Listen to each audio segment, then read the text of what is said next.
সমাজে প্রচলিত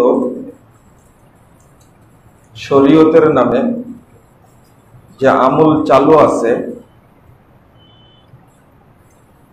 যার দলিল নাই, সেইগুলোর নামই কি কি বিদআত।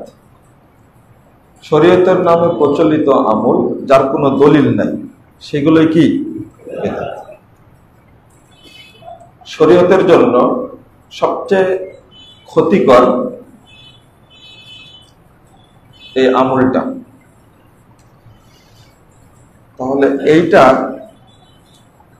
আবিষ্কার করেছে কারা? মূলত আলেমরা। কারা করেছে? সাধারণ মানুষ করেছে কি না।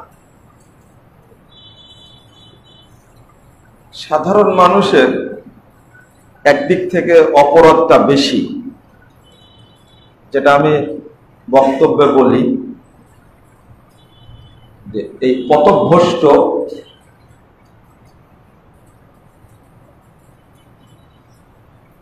বেদাতি পীর ফকির দরবেশ বুজুর্গ, এদের পরিণামের কথা কোরআন হাদিসে আসছে, পরিমাণে কম, কিন্তু মুরিদ ভক্ত অনুসারী অনুরক্ত যারা, এদের বর্ণনা বেশি এসেছে। কারণ পীরের মুরিদ বেশি না থাকলে পীরকে সম্মান করবে কে?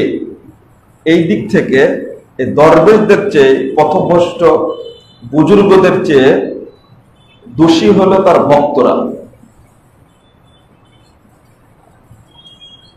বাৎসরিক পৌরুষ না হলে আর মুরিদরা পৌরুষে টাকা পয়সা না দিলে ওই পীর বেশি দিন টিকতে পারে না, তাই না? এবার বলেন তো, এই মুরিদদের বেশি অপরাধ না পীরদের বেশি অপরাধ? উভয়ে দোষী। কেউ বলছে পীরের দোষে, পীর না হলে তো মুরিদ হতো না। এই দিক থেকে পীরই বেশি দোষী। আর একদিক থেকে ভক্তরা বেশি দোষী, কারণ ওরা পূজা না করলে পীর এইভাবে ব্যবসা করতে পারত না। একদিক থেকে দোকানদারের দোষ বেশি, কারণ ও আমদানি করেছে। আর একদিক থেকে কাস্টমারের দোষ বেশি, কারণ দোকান দিয়েছে, ওরা চাইলে কিন্তু দোকানটা উঠায় দিতে পারত। বেচা কিনা বেশি হওয়ার কারণে ও শিকড় গেড়ে বসেছে। ধর্মের নামে ঠিক এইভাবে এক শ্রেণীর মানুষ দোকানদার আর এক শ্রেণীর মানুষ হলো কাস্টমার। শরীয়তের কোনো আলোচনা পরিচর্যা নেই, চলছে এখন শিরিক বেদাত আর ভণ্ড বেদাতে আলেমদের মানে প্রভাব।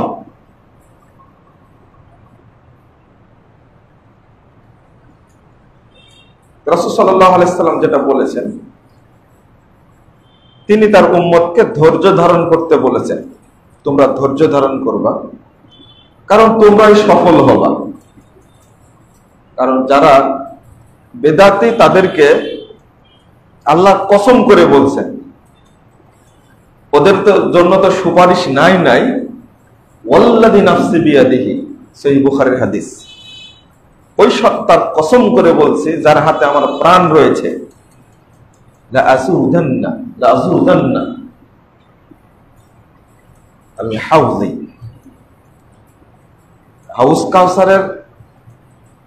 হাউজে কাউসারের কাছে যখন তারা আসবে, তা আমি এই বেদাতিরকে ওইভাবে তাড়িয়ে দিব, বিতাড়িত করব, যেভাবে একটা অপরিচিত উট মালিকের নিজের উট না, অন্যের উট এসে যখন আপনার উটের সাথে ঘাস খাওয়া শুরু করে, আপনি যেমন বিতাড়িত করেন, দ্রুত তাড়িয়ে দেন, ঠিক রাসূল সাল্লাল্লাহু আলাইহি ওয়াসাল্লাম বলছেন কাউসারের দ্বারে আসলেই আমি ওদেরকে ওইভাবে বিতাড়িত করব। বক্তব্যটা খুব কঠিন, আপনাদের কাছে সহজ, কিন্তু রাসূলুল্লাহ সাল্লাল্লাহু আলাইহি ওয়াসাল্লাম খুব কঠিন করে বলছেন। ওয়াল্লাযী নাফসি বিয়াদিহি লাআযুদান্না রিজালান আলা হাওদি, আমি তাড়িয়ে দেব। এটা সহিহ বুখারীর হাদিস।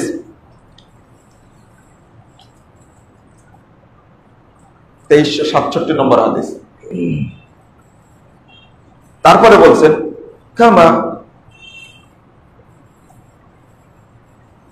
তুজাজুল গরিবাতু মিনাল ইবিল মিনাল হাউস, যেটা আমি আগে অনুবাদ করলাম, ওইভাবে তাড়িয়ে দেব তাদেরকে।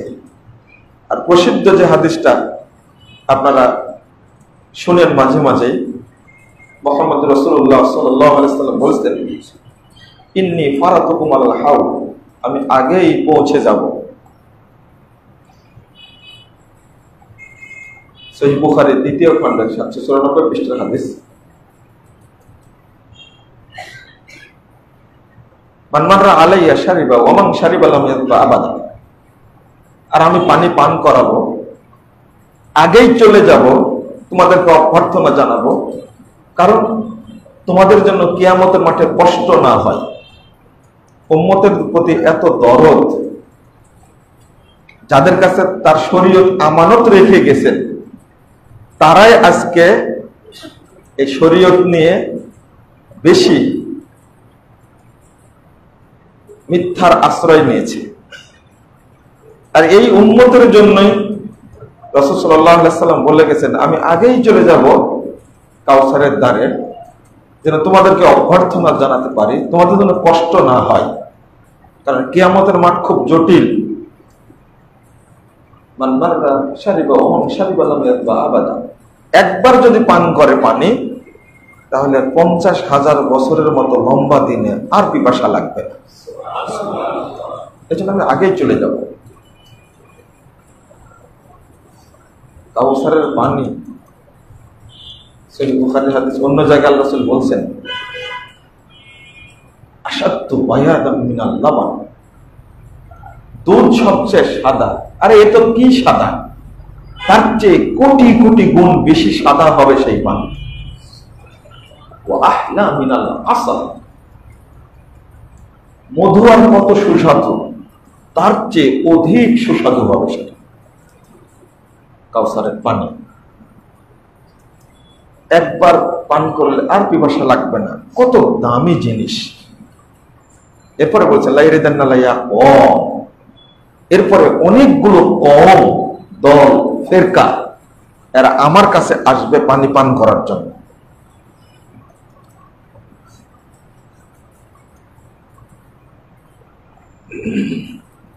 সুম্মা ইউহালু বাইনি ওয়া বাইনাহুম, রাসূল বলছেন ইতিমধ্যে ওরা আসলেই একটা আর সৃষ্টি করে দেওয়া হবে, দেওয়াল। আমার কাছে আসতে দিবে না ফেরেশতা, আল্লাহ আসতে দিবেন না।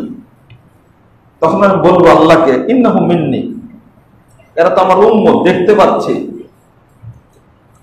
এরা ওযু করতো, জলজল করছে, এরা তো আমার উম্মত, আমি তাদেরকে পানি পান করাবো।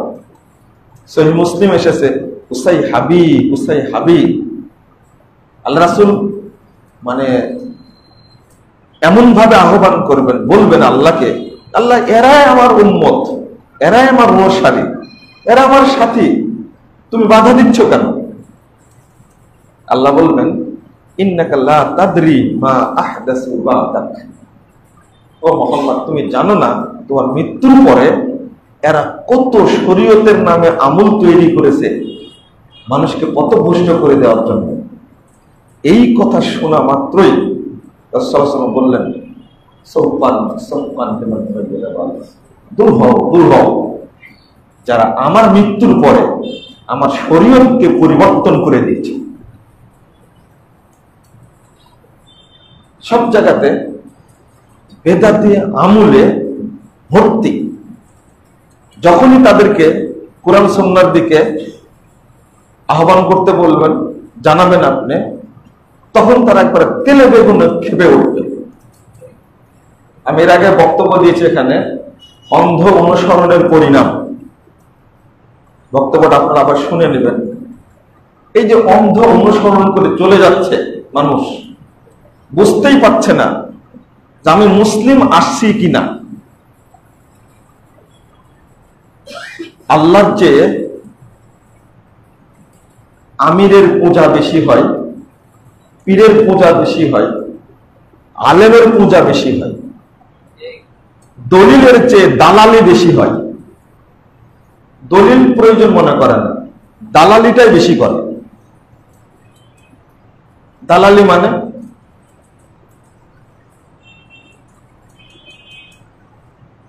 পুরো বাংলাদেশে বা সারা পৃথিবীতে মিডিয়ার মাধ্যমে, বিভিন্ন ইলেকট্রনিক্স মাধ্যমে আল্লাহর অশেষ রহমতে মানুষের দৌড় গোড়ায় পৌঁছে গেছে সালাফি মানহাজের দাওয়াত।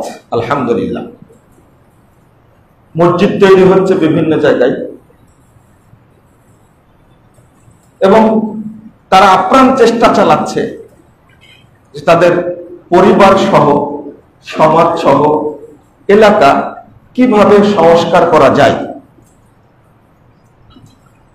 এই যত বেদাতি ফেরকা আছে, পথভ্রষ্ট ফেরকা আছে, তারা এখন মরণ কামড় দিয়েছে কিভাবে ওই সমস্ত মসজিদ বন্ধ করা যায়, কিভাবে মসজিদ ভেঙে দেওয়া যায়, আর কিভাবে তাদের দাওয়াতকে বন্ধ করা যায়। এটা শুরু হয়েছে এখন।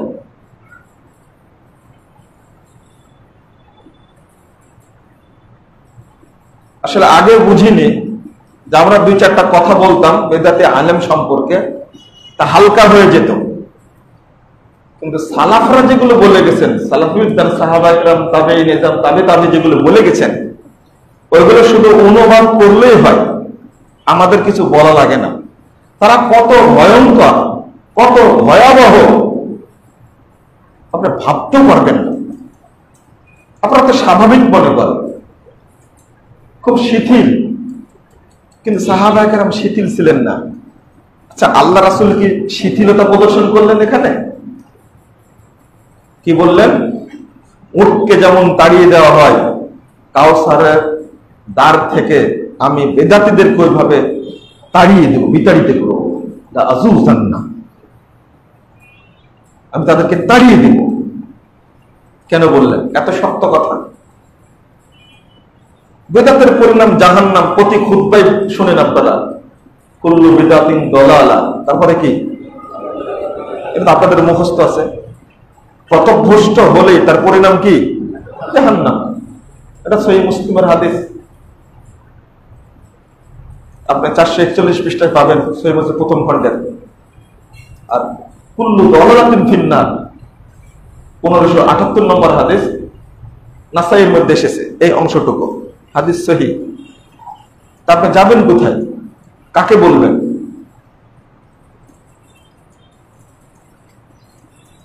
প্রথম একজন আলেম, কওমি বলেন, দেওবন্দি বলেন, আর হাটহাজারি বলেন, যেই হোক না কেন, তারা জানে না বাংলাদেশে যে আহলে হাদিসরা কাদিয়ানিও না, শিয়াও না। এরা জানে না? বাস্তব কথা বলেন তো, জানে না? ওরা জানে। আহলে হাদিসদের কত বক্তব্য আছে শিয়াদের বিরুদ্ধে, কাদিয়ানীদের বিরুদ্ধে, আছে না? আছে। এই টুপিওয়ালা, পাগড়িওয়ালা এই লোকগুলো আহলে হাদিস মসজিদগুলোকে মানুষের মধ্যে প্রচার করে, পরিচিত করে দেয় এটা হলো শিয়া মসজিদ, আর বলে এটা হলো কাদিয়ানী মসজিদ। যে সমস্ত বাংলাদেশের যেখানে আপনার সিলেট হোক, চিটাগং হোক, বরিশাল হোক, এই বিশেষ করে এই বিভাগীয় জেলাতে, ওই গ্রামে গঞ্জে যেখানে আমার পরিশ্রমের দিনী ভাই যারা লন্ডনে থাকে, আমেরিকায় থাকে, কানাডায় থাকে, অস্ট্রেলিয়ায় থাকে, সৌদি আরব, কুয়েত, দুবাইয়ে থাকে, দিনী ভাইয়েরা যারা ওখানে যাওয়ার পরে ভালো আলোচনা শুনে হক পথটা পেয়েছে, তাদের নিজেদের টাকা দিয়ে, নিজেদের জমি দিয়ে মসজিদ তৈরি করছে, খেটে খায়, ব্যবসা করে, ওই টাকা দিয়ে মসজিদ তৈরি করছে। আর এই পাগড়িওয়ালা, টুপিওয়ালা, এই জুব্বাওয়ালা, বিশাল আল খেলাওয়ালা, মুখে বড় বড় দাড়ি নিয়ে মসজিদে মসজিদে খুতবা দিয়ে বলছে ওই মসজিদ হলো কাদিয়ানি মসজিদ, আপনারা ওখানে যাবেন না। আমি বলেছিলাম যে এই সমস্ত ধর্মের নামে প্রচারকারী শয়তানগুলি সমাজের পরিবেশ নষ্ট করছে। তখন আর এক ভাই খুব কড়া করে বলছে, তা আপনার কথাটা হালকা হয়ে গেছে, বলছে আসলে জন্মগতই শয়তান। বলছেন না, এত বড় কথা আমরা বলতে পারবো না, এত বড় কথা বলতে পারবো না। বলছে আপনি বলবেন না তো, তারা খেয়েছেন কোনোদিন? আপনি তো রাজশাহীতে বসে থাকেন, চারিদিকে আহলে হাদিস গ্রাম, কেউ কিছু বলার সাহস পায় না। গ্রামে গ্রামে মসজিদ আছে, মাদ্রাসা আছে, আলেম ওলামা আছে, কিন্তু আমরা বুঝি। বুঝেন কে? বলেন আব্দুর রউফ খুলনা মারা গেছেন, তিনি বুঝেন তাদের হুলটা কেমন। আমার বাড়িও পুড়ায়নি, আমার লাইব্রেরিও ভেঙে দেয়নি, আমার মসজিদও পুড়ায়নি, কিন্তু শেখ আব্দুর রউফ, আল্লাহ তাকে জান্নাতুল ফেরদাউস দান করুন, আমিন। তিনি সেই সময় দাওয়াতি কাজ করেছেন। আমার আব্বা মাঝে মাঝে বলেন, বক্তব্য দিচ্ছেন, ইট পাটকেল চারিদিক থেকে পড়ছে, কিন্তু বক্তব্য চালায় যাচ্ছেন তার গতিতে। মুখে ইট লেগে রক্ত বের হচ্ছে, দাঁড়িয়ে বক্তব্য দিচ্ছেন। প্রোগ্রাম বন্ধ হয়ে গেল যে কথার কারণে। প্রচলিত একটা দল সম্পর্কে বলছিলেন, এই দল ইসলামী দল নয়। ইট পাটকেল শুরু হয়ে গেল, প্রোগ্রাম বন্ধ হয়ে গেল। আবার আধা ঘন্টা পরে মঞ্চে নিয়ে আসছে, ওখান থেকেই শুরু করেছে আবার বক্তব্য।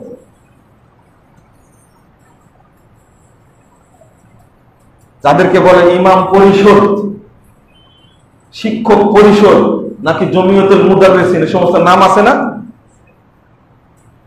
এরাই আব্দুর রউফ সাহেবের বাড়ির উপরে আক্রমণ করে তাই লাইব্রেরি জ্বালিয়ে দিয়েছে। 2000 সালের কথা বলছি। তাই বইপত্র জ্বালিয়ে দিয়েছে, কোরআনের কপি, বুখারী, মুসলিম, হাদিস গ্রন্থগুলো বের করে পুড়িয়ে ফেলেছে, মসজিদ ভেঙে দিয়েছে। তো তিনি তো বুঝেন। ভীমরুল চিনেন? ভীমরুল চিনেন, কিন্তু বুঝেন না। যে কামড় খেয়েছে সেই বুঝে।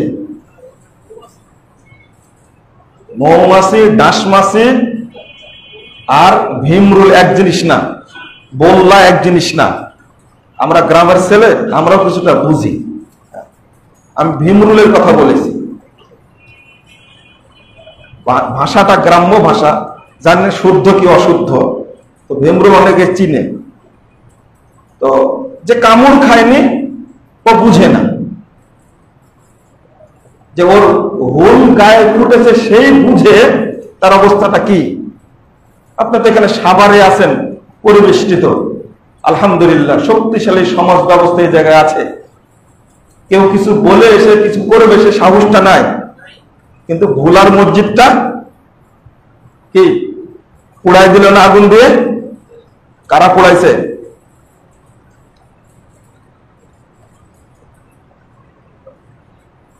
আর আপনারা বলেন যে সহি আকীদার মানুষ, তাই না? কারা সহি আকীদার মানুষ? কারা সহি আকীদার আলেম? আকীদা সহি হলে হয় না, মানহাজটা সহি হওয়া লাগবে। মানহাজের উপরে পরে কথা বলবো ইনশাআল্লাহ। আল্লাহ তৌফিক দেয় আগামী দিনে আসার, সে সময় বলবো। শুধু কথাটা শুনে রাখেন, শুধু আকীদা সহি হলে হয় না, মানহাজ সহি হতে হয়।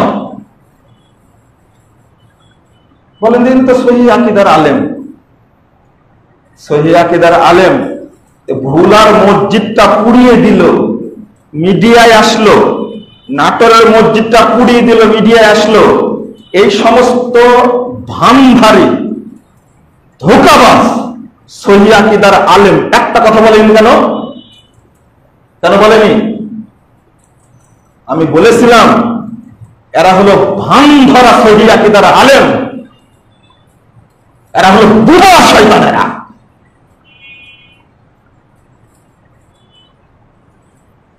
যার মধ্যে সালাফি মানহাজ রয়েছে, তার রক্ত ওইভাবে গড়ে উঠেছে, কোন সালাফি ভাইয়ের বিরুদ্ধে কেউ যদি কথা বলে সে সহ্য করতে পারে না। স্বয়ং মসজিদ আল্লাহর ঘর পুড়িয়ে দিচ্ছে। এরা ভান্ডারি আহলাদিস সমাজের মধ্যে ঢুকে বিভেদ তৈরি করার প্রচেষ্টা চালাচ্ছে। এরা একটা কথা বলেনি।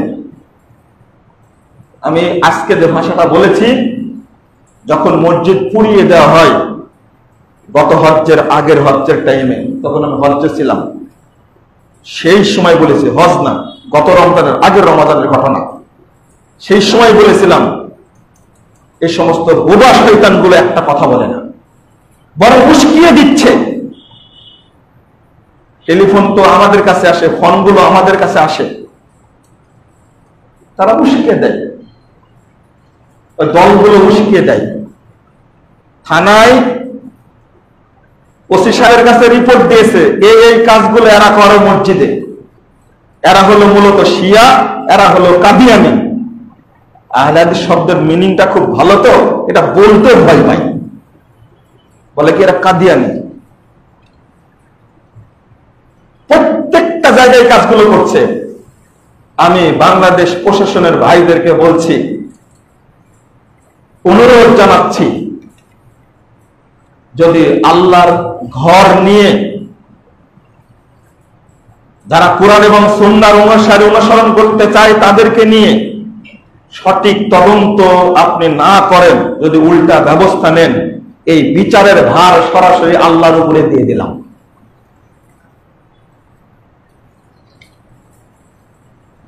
আপনাদের ক্ষমতা আছে, অপব্যবহার করবেন, দুনিয়ায় হয়তো ছাড় পাবেন, কিন্তু কিয়ামতের মাঠে ছাড় পাবেন না ইনশাআল্লাহ। অতএব প্রত্যেক ডিসি হন, এসপি হন, ওসি হন, টিওনো হন, চেয়ারম্যান হন, মেম্বার হন, এমপি হন, মন্ত্রী হন, প্রত্যেকের উদ্দেশ্যে বলবো যে আল্লাহর ঘর, কোন মসজিদের উপরে যেন কোন হামলা দাঙ্গামা না হয়। আগে তদন্ত করে দেখুন তারা কি বলে। একটা লিফলেট ছাড়িয়ে দিয়েছে, নিজেরাই লিফলেটটা তৈরি করেছে, প্রশাসন বুঝবে কি করে? প্রশাসনের এইগুলো দেখার সময় আছে? আর যে সমস্ত লোক এসপির কাছে, ওসির কাছে যায়, তারা বড় বড় দাঁড়িয়ালা, মাথায় পাগড়ি, বিশাল জুব্বা, আলখেল্লা গায়ে দেওয়া, ডিসি সাহেব দেখে তো এমনি সব ভুলে যাবে। এই সমস্ত লোক মিথ্যা কথা বলতে পারে? অভিযোগ, যারা বলে লা ইলাহা ইল্লাল্লাহ মুহাম্মাদুর রাসূলুল্লাহ, তারা হলো কাফের। আহলে হাদিসরা এই কথা কোথাও বলেছে? লিস্ট তৈরি করে এই ফতোয়াগুলো দিয়েছে।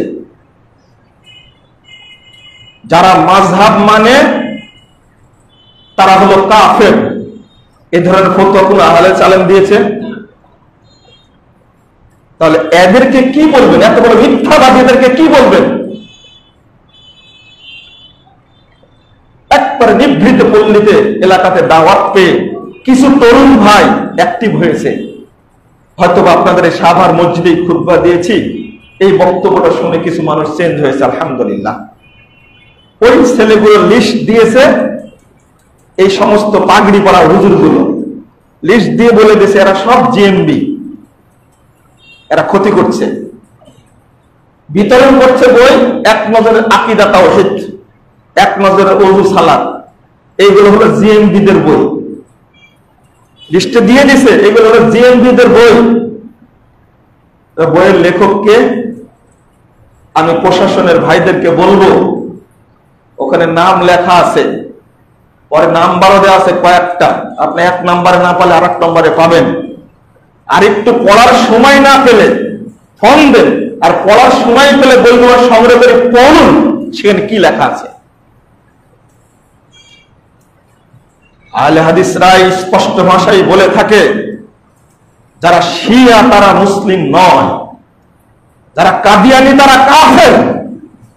গোলাম আহমদ কাদিয়ানি শয়তানের বিরুদ্ধে আহলে হাদিসরাই সবচেয়ে বড় অবস্থান নিয়েছিলেন।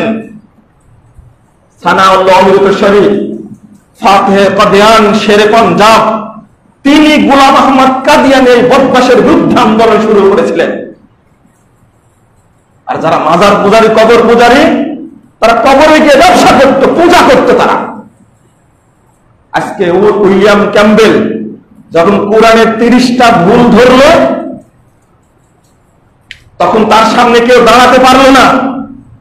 এক ডাক্তার জাকির নায়েক এসে উইলিয়াম ক্যাম্বেলকে সাইজ করে দিল একবারে, এমন ভাবে কোন কোন জায়গায় বাইবেলে ভুল আছে, বাইবেলের কোন কোন জায়গায় কি সমস্যা আছে, আর কোরআনই যে শ্রেষ্ঠ গ্রন্থ চোখে আঙ্গুল দিয়ে দেখিয়ে দিলেন। জাকির নায়েক করেছে, বাহবা পাচ্ছে কারা? মনে করছো তোমরাই করেছো? যে না, 30 বছর আগে এই কথা বলেছে। জাকির নায়েক বুঝতে পেরে তিনি চ্যালেঞ্জ দিলেন, ওই পাগড়ি গেলা তুমি কোথায় ছিলে? চ্যালেঞ্জ নিন না তুমি? আল খেয়াল্লাহ কোথায় ছিলে? বলতে পারো নি? পূজারী, ব্যবসায়ী, দালাল কোথাকার, সমাজকে নষ্ট করো তুমি। আল্লাহ রহম করলে ইনশাআল্লাহ তোমার এই সমস্ত ব্যবসা চিরই বন্ধ হয়ে যাবে ইনশাআল্লাহ। জাকির নায়েকের একটা বক্তব্য শুনে দেখবেন, যারা আমাকে কাফের ফতোয়া দিয়েছে, অমুসলিমরা যত আমার বিরোধিতা করে, মুসলিমরা তার চেয়ে বেশি বিরোধিতা করে। কেন করে? তার মৌলিক কারণ হলো তাদের ব্যবসা কি হয়ে যাচ্ছে? বন্ধ হয়ে যাচ্ছে। মৌলিক কারণ এটাই। এই জন্য তো পিস টিভি বন্ধ করেছ। পিস টিভিতে আলোচনা করতো কারা? তোমরা তাদেরকে চিনো না? নাউযুবিল্লাহ। বন্ধুরা আমার, আমি আপনাদেরকে অনুরোধ করব, এদেরকে চিনে রাখুন। আপোষ করে সমাজ ব্যবস্থাকে ধ্বংস করার যে পরিকল্পনা চলছে, বিশেষ করে প্রশাসনের ভাইদেরকে বলবো যে আপনারা আহলে হাদিস মসজিদ যেগুলো আছে, যেগুলো হচ্ছে, তারা কোরআন এবং সহিহ হাদিসের আমল করে, আলহামদুলিল্লাহ। আপনি তাদেরকে দেখেন তাদের কাদিয়ানি কিনা, তারা শিয়া কিনা। আমাদের বইগুলো, বক্তব্যগুলো স্পষ্ট নেটে ছাড়া আছে। হুজুরকে কান দিয়ে এই সমস্ত ব্যবস্থা নেবেন কেন? আজকে কুমিল্লাতে একটা মসজিদের সমস্যা, ব্রাহ্মণবাড়িয়াতে একটা মসজিদের সমস্যা, ভোলাতে সমস্যা, ফেনীতে সমস্যা, অনেকগুলো মসজিদ দখলে নিয়ে নিছে, সমাজপতিরা দখলে নিয়ে নিছে। ঠিক টাইম আজান দিতে দেয় না, ইফতার করতে দেয় না। আজান দিলে বলে বুড়া শয়তান ছিল, ও মরে গেছে। এই বেকুব আহলে হাদিসের বিরুদ্ধে অপবাদ দিয়ে দিল। এরা 5 মিনিট আগে আজান দিয়ে আমাদের রোজা নষ্ট করে দেয়। আচ্ছা, আহলে হাদিসরা 5 মিনিট আগে আজান দেয় না সঠিক টাইমে দেয়? তোমরাই 5 মিনিট পরে আজান দিয়ে মানুষের সিয়াম নষ্ট করে দাও। হিসাব করেছ? একজন ডিসি সাহেব তদন্ত করলে দেখতে পারেন, মাঝে মাঝে কোনো কোনো শিক্ষিত বিসিএস ক্যাডার গুলোর উপরে খুব খারাপ হয়, খুব খারাপ লাগে। আপনি বিসিএস ক্যাডার হয়েছেন কি করে? কি খেয়ে বিসিএস ক্যাডার হয়েছেন আপনি? আল্লাহ আপনাকে একটা মর্যাদা দিয়েছেন, চাকরি দিয়েছেন, আপনি একটু তদন্ত করতে পারেন না, আপনাকে শিক্ষিত বলবো কি করে? তদন্ত করে দেখেন যে আসলে বাস্তব কিনা, একটু দেখেন, দেখে আপনি সিদ্ধান্ত নেন। কিন্তু কেউ দেখবে না। তবে অনেক ব্যক্তি আছেন, আলহামদুলিল্লাহ, অনেক প্রশাসনের ব্যক্তি আছে, তারা এখন বুঝেন। দুর্ভাগ্যকে ডেকে নিয়ে বলেন যে এটা তো ঠিকই আছে, সূর্য ডুববে 6টায়, এটা তো আপনার আন্তর্জাতিক টাইম বলছে, আবহাওয়া বিভাগ বলছে, সবই তো ঠিক আছে, আজান তো 6টাতেই দিচ্ছে, আপনার সমস্যাটা কি? আর বলে আপনার মসজিদে হারামে দেখেন যখনই সূর্য ডুবে তখনই আজান হয়। এটা তো আপনি হজ করতে গেছেন, রমাদান মাসে উমরা করতে যান, তাদের আজানে আপনি ইফতার করেন না আরো 5 মিনিট পরে করেন? না, তারা আজান দিলেই করি। তাহলে ওখানে মানতে পারেন, এখানে পারেন না কেন? প্রশাসনিক ব্যক্তির মধ্যে অনেকে চৌকস ব্যক্তি আছে, বোঝায় দেন। কিছু না করতে পারলে এটা করেন। আপনার মসজিদে আপনি ঠিকভাবে ইবাদত করেন, তাদের মসজিদ তাদেরকে ইবাদত করার সুযোগ করে দেন। আপনি কেন বলবেন সমস্ত অভিযোগ? আলহামদুলিল্লাহ, অনেক প্রশাসনিক ব্যক্তিও আছে, আমি তাদেরকে অনুরোধ জানাই। গোটা বাংলাদেশে এই প্রবণতা তৈরি করছে এখন। ওই জন্য আপনাদের কথাগুলো বললাম আজকে। প্রথম কথা, বেদাতের ব্যাপারে সাবধান থাকবেন এবং বেদাতিকে ভয় করবেন। খবরদার, ছাড় দেওয়ার মানসিকতা থাকলে আপনার অন্তরে ও বেদাতের ফোঁক শয়তানের মতো দিয়ে দিয়ে আপনার মধ্যে, আর এরা বেশি ক্ষতিকর।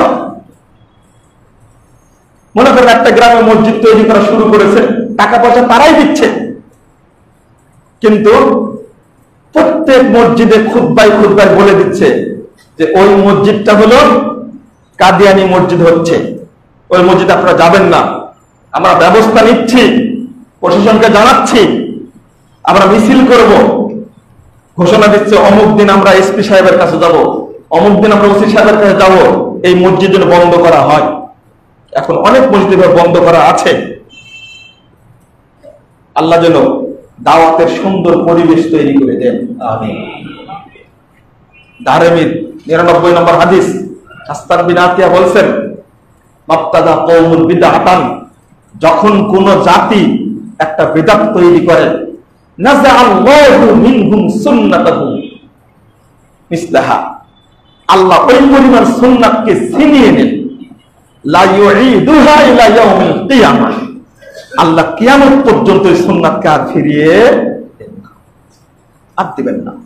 তার সুন্নাতকে অপমান করেছেন, যতদিন পর্যন্ত বেদাত ওখান থেকে না উঠবে সুন্নাত ওই জায়গাতে আসতে পারবে না। কারা করে এটা? 1049 পৃষ্ঠা খুলুন, সহিহ বুখারীর হাদিস। মুহাম্মদুর রাসূলুল্লাহ সাল্লাল্লাহু আলাইহি ওয়াসাল্লাম বলছেন, দুআতুন আলা আবওয়াব জাহান্নাম মান আজাবাহু ইলাইহা কাদাফুহু ফিহা। অনেক দায়ী, অনেক আলেম জাহান্নামের দরজায় দাঁড়িয়ে থেকে মানুষকে আহ্বান জানাচ্ছে, এই দিকে আসো, এই দিকে আসো। আল্লাহ রাসূল বলছেন, ওদের ডাকে যেই সাড়া দিবে তারা তাকে ধরে জাহান্নামে নিক্ষেপ করবে। হুযায়ফা বলছেন, সিফহুম লানা ইয়া রাসূলুল্লাহ, আল্লাহ রাসূল তাদের পরিচয় বলুন, সর্বনাশ, তাদের পরিচয় বলুন। রাসূল বলছেন, ওয়াহুম মিন জিলদাতিনা ইয়াতাকাল্লামুনা বিআলসিনাতিনা, ওরা আমাদের মতই চামড়ার মানুষ হবে, আমাদের মতই কথা বলবে। তবে সহিহ মুসলিম এসেছে, কুলুবুহুম কুলুবু শায়াতিন ফি জুসমানি ইনস, তাদের অন্তর হবে শয়তানের অন্তর, কিন্তু দেহটা হবে মানুষের।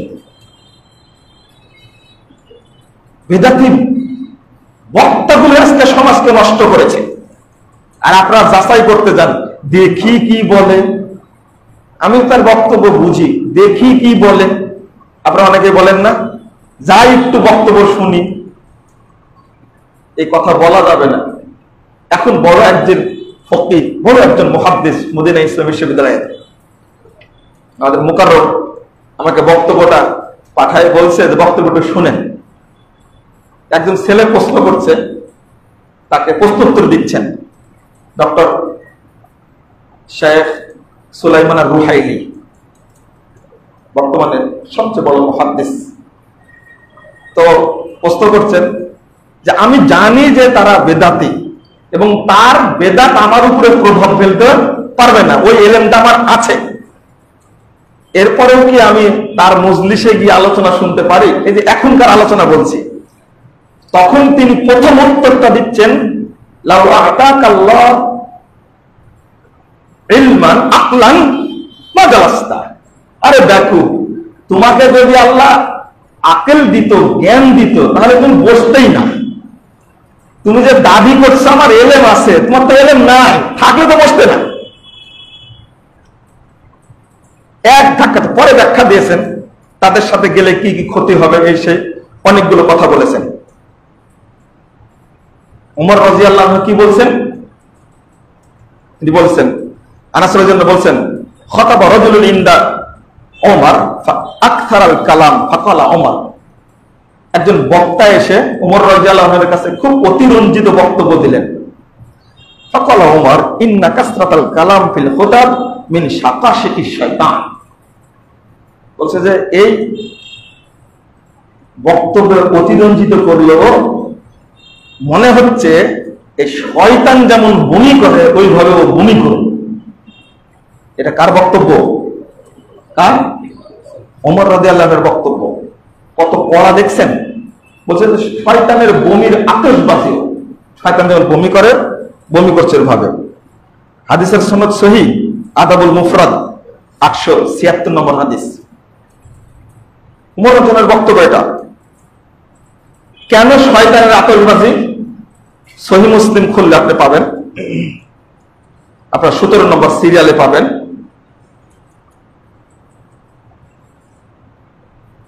আব্দুল্লাহ ইবনে মাসউদ রাদিয়াল্লাহু আনহু বলছেন, ইন্না শাইতানা ইয়াতামাসসালু ফি সূরাতির রাজুল, শয়তান মানুষের সূরাতে আসে।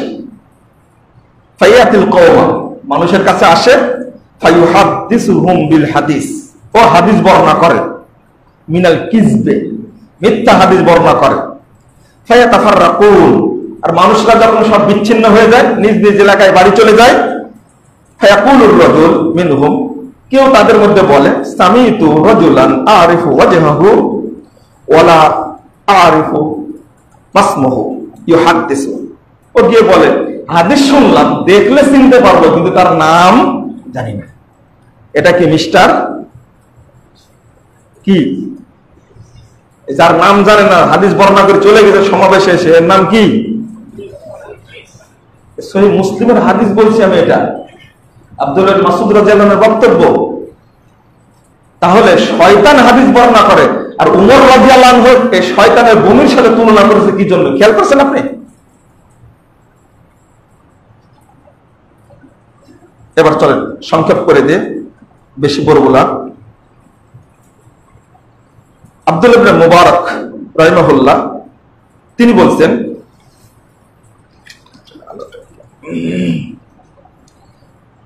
ইন্না মিন আশরাতিস সাআহ, হাদিসে আসছে রাসূলুল্লাহ সাল্লাল্লাহু আলাইহি ওয়াসাল্লাম তিনি বলছেন, ইন্না মিন আশরাতিস সাআহ, অর্থাৎ কিয়ামতের আলামত এর মধ্যে অন্যতম একটা আলামত, আইয়াল তামাসুল ইলমা ইনদাল আসাগির, বেদাতীদের কাছে ইলম নেওয়া, তাদের কাছে গিয়ে বক্তব্য শোনা, এটা হলো কিয়ামতের আলামত। মুহাম্মদ রাসূলুল্লাহ সাল্লাল্লাহু আলাইহি ওয়াসাল্লাম এই কথা বলছেন। আসাগির কারা? আব্দুল্লাহ ইবনে মুবারক রাহিমাহুল্লাহ বলছেন, আল আসাগির মিন আহলিল বিদআহ, আসাগির মানে যারা বেদাতি, তারা হলো আসাগির। আব্দুল্লাহ ইবনে মাসউদ রাদিয়াল্লাহু আনহু, আগের হাদিসটা বললাম 908 নম্বর হাদিস, তাবরানী কাবীরের মধ্যে এসেছে,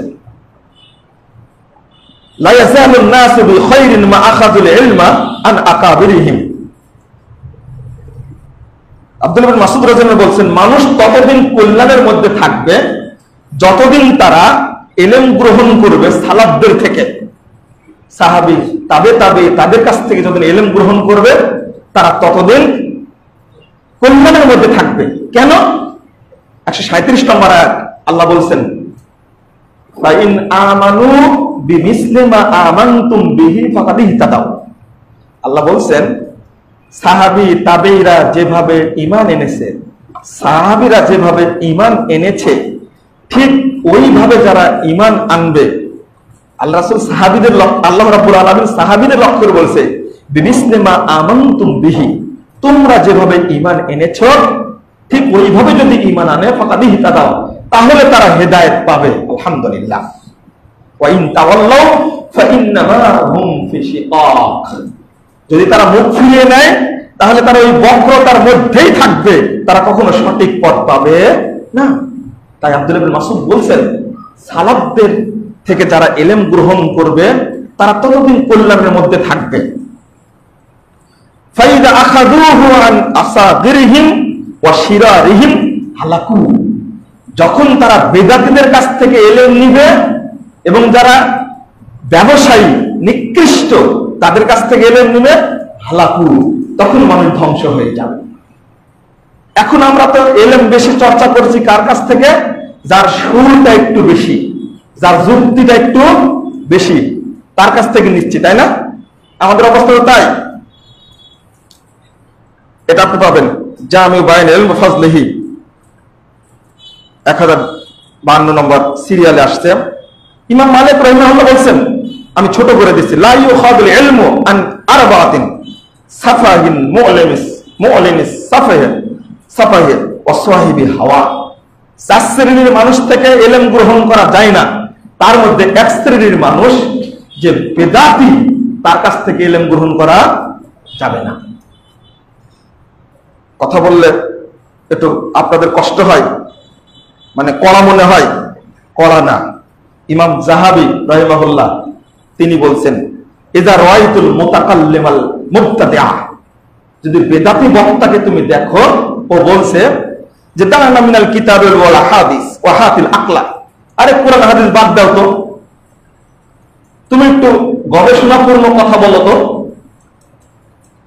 বেদাতি বক্তারা খালি যুক্তি দিয়ে কথা বলে, আর বলবে কোরআন হাদিস তো শুনেনি আপনারা, এখন একটু কি শুনেন, আলোচনা শুনেন। ইমাম জাহাবি বলছেন, ফাআলাম আন্নাহু আবু জাহাল, তুমি মনে রেখো এ হলো টাটকা আবু জাহাল। যদি এই ধরনের কেউ কথা বলে, আলোচনা করে, কোরআন হাদিস বাদ দিয়ে শুধু গবেষণাপূর্ণ কথা বলবে, আকল দিয়ে যুক্তি দিয়ে কথা বলবে, মনে করবো আবু জাহাল। এবার যেটা বলছেন, গায়ে যেন না লাগে আপনাদের, ওয়াইন রাআইতা সালিকা তাওহীদিয়া, তাওহীদের পথিক, তাওহীদের পথে চলছে, যদি সে বলে দানা মিনান নাকলে ওয়া মিনাল আকলে ওয়া হাতিজ যাওকা ওয়াল ওয়াসদা, আরে তুমি এই সমস্ত বর্ণনা গবেষণালব্ধ কথা ছেড়ে দাও, বরং তুমি মানে মজাদার, মিঠা, রুচিকর এবং ওয়াসদা উৎসাহব্যঞ্জক কথা বলবেন, যে কথা বলো যে মানুষ উৎসাহ পায়। এইগুলো আলোচনা, কোরআন হাদিসের আলোচনা করলে তেমন উৎসাহ পাবে না। দেখেন না, কিছু কিছু আলোচনা করে, এমন আলোচনা করে জিকির করতে করতে গাছে উঠে যায়, আছে না, এমন উত্তেজিত হয়, তো ওই রকম কথা বলো। এবার তিনি বলছেন, যদি এটা মনে করো ফাআলাম আন্নাহু ইবলিস, যদি এই ধরনের বক্তা দেখো তাওহীদের পথিক মনে করবে এ টাটকা একজন ইবলিস, কত যাহারা বিসূরাতি বাশারিন, ও মানুষের সূরাতে তোমার কাছে এসেছে, আও কদ হাল্লা ফিহি, অথবা ইবলিস তার মধ্যে একাকার হয়ে গেছে, বিলীন হয়ে গেছে, বিলীন হয়ে গেছে। ইন জাবান্তা মিনহু ফাহরিব, তুমি যদি কাপুরুষ হও তাহলে তার থেকে পলায়ন করো, ওয়াইল্লা ফাসরাহু, আর যদি কাপুরুষ না হও তাহলে ওকে তুলে আছাড় দেওয়া গে। তারপরে বলছেন ওয়াবরুক আলা সাদরিহি, আছাড় দিয়ে ওর বুকের উপরে হাঁটু বেড়ে বসো, ওয়াকরা আলাইহি আয়াতুল কুরসি, আর এবার তাকে আয়াতুল কুরসি বলে ফুঁক দাও, ওয়াখলুকুহু, আর ওর গলা ধরে শ্বাস প্রশ্বাস বন্ধ করে দাও, যে শয়তান যেন পাছা দিয়ে পালা যায়। বুঝতে পারেননি আপনারা কথা? হাদিস তো আসছে, মানুষের মুমিনের মলদার নিয়ে, লজ্জাস্থান নিয়ে শয়তান খেলা করে না, এটা হাদিস তো, আপনারা জানেন। তো এতই মানে যেহেতু শয়তান ঢুকছে ওর মধ্যে, কিভাবে শয়তান মুক্ত করা যায়, ইমাম জাহাবের কথাগুলো শুনলেন, আপনাদের কাছে ভারী লাগলেও কথা বাস্তব। ইমাম ইবনে তাইমিয়া রাহিমাহুল্লাহ বলছেন, হাদা হাকিকাতু কওলি মান ক্বালা মিনাস সালাফ ওয়াল আইম্মা, ইমামগণ এবং সালাফগণ যেটা বলেছেন তার কথা তাৎপর্য হলো এই, ইন্নাদ দুআতা ইলাল বিদআ লা তুকবালু শাহাদাতুহুম, যারা বেদাতি দায়ী, বেদাতি আলেম, বেদাতি বক্তা, তাদের সাক্ষ্য গ্রহণযোগ্য নয়। ওরা কোর্টে গেলে বিচারকের উচিত তাদের সাক্ষী গ্রহণ করা যাবে না।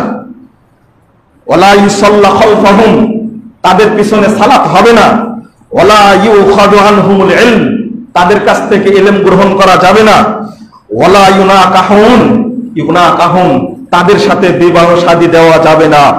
ফাহাদিহি উকুবাতুল লাহুম হাত্তা ইয়ানতাহু, যতক্ষণ পর্যন্ত, এটা তাদের শাস্তি, যতক্ষণ বেদাত ত্যাগ না করবে ততক্ষণ তাদের সাথে এই সমস্ত বিয়ের সাথে ইলম গ্রহণ করা কিছুই চলবে না। ইমামদের ইজমা হলো আজমাল আইম্মাতুল মুজতাহিদিন আলা আন্নাহু লা ইয়াজুজু আখযুল ইলমি আন মুবতাদিইন, মুহাদ্দিস উলামায়ে কেরাম ইমামগণ একমত পোষণ করেছেন এই মর্মে যে কোন বেদাতি ব্যক্তির কাছ থেকে ইলম গ্রহণ করা যাবে না। ওয়াকালু, তারা এটাও বলেছেন, আয-যিনা আকবারুল কাবায়ের, জিনা হলো কাবিরা গুনাহের মধ্যে অন্যতম একটা কাবিরা গুনাহ, তাই না? জিনা করাটা, কিন্তু আখাফফু মিন আইয়াস আলাল শাখসু আন দীনিহি মুবতাদিআন, তবে কোন ব্যক্তি বেদাতির কাছে ফতোয়া জানার চেয়ে হালকা। জিনা অনেক বড় পাপ, তবে বেদাতির কাছে মাসালা জানার চেয়ে কি হালকা। নাউযুবিল্লাহ, আস্তাগফিরুল্লাহ, আস্তাগফিরুল্লাহ। আমি শেষে একটা কথা বলে কথা শেষ করে দিই। ওয়া কাযালিকা ইত্তাফাকু আলা আন্নাহু লা ইউকবালু হাদিসু সাহিবিল বিদআতি, আলোচনা করে ডক্টর সুবাই, মুস্তাফা সুবাই, তিনি বলছেন যে এইভাবে মুহাদ্দিসগণ একমত পোষণ করেছেন যে বেদাতি কোনো বক্তার কাছ থেকে হাদিস শ্রবণ করা যাবে না। ও সহিহ হাদিস বললেও ব্যাখ্যা দিবে উল্টা, ব্যাখ্যা দিবে বাঁকা করে। আজকে প্রেক্ষাপটটা গোটা দুনিয়াতে এইরকমই চলছে। আল্লাহ রাব্বুল আলামিন যেন এই সমস্ত বেদাত থেকে আমাদেরকে হেফাজত করেন, আমিন। এই সমস্ত বেদাতি দায়ী, বেদাতি আলেমদের থেকে মুসলিম উম্মাহকে যেন আল্লাহ হেফাজত করেন, আমিন। আমরা কড়া ফতোয়া দেই না, শুধু সালাফদের বক্তব্য, সালাফি আলেমদের বক্তব্যগুলো আপনাদের সামনে পেশ করলাম, তাতে আপনারা বুঝে নেবেন দ্বীনের জন্য, ইসলামের জন্য তারা কত ক্ষতিকর। আল্লাহ রাব্বুল আলামিন যেন ইসলামকে হেফাজত করেন তাদের থেকে। বাংলাদেশে বর্তমান যে অবস্থাটা চলছে, এই অবস্থাটা জটিল অবস্থা, আল্লাহ যেন এই অবস্থা থেকে আমাদেরকে মুক্তি দান করেন, আমিন। আল্লাহ যেন দাওয়াতের পরিবেশটা সুন্দর করে দেন, পজিটিভ করে দেন, যেন আল্লাহ রাব্বুল আলামিন। এই দোয়াটা আপনারা করবেন। পাশাপাশি আপনাদের সবার প্রতি অনুরোধ, দেশে এবং বিদেশে যে সমস্ত ভাইরা আছেন তাদেরকে বলবো, আপনারা বেশি বেশি বক্তব্যগুলো প্রচার করুন, বেশি বেশি লেখনীগুলো প্রচার করুন।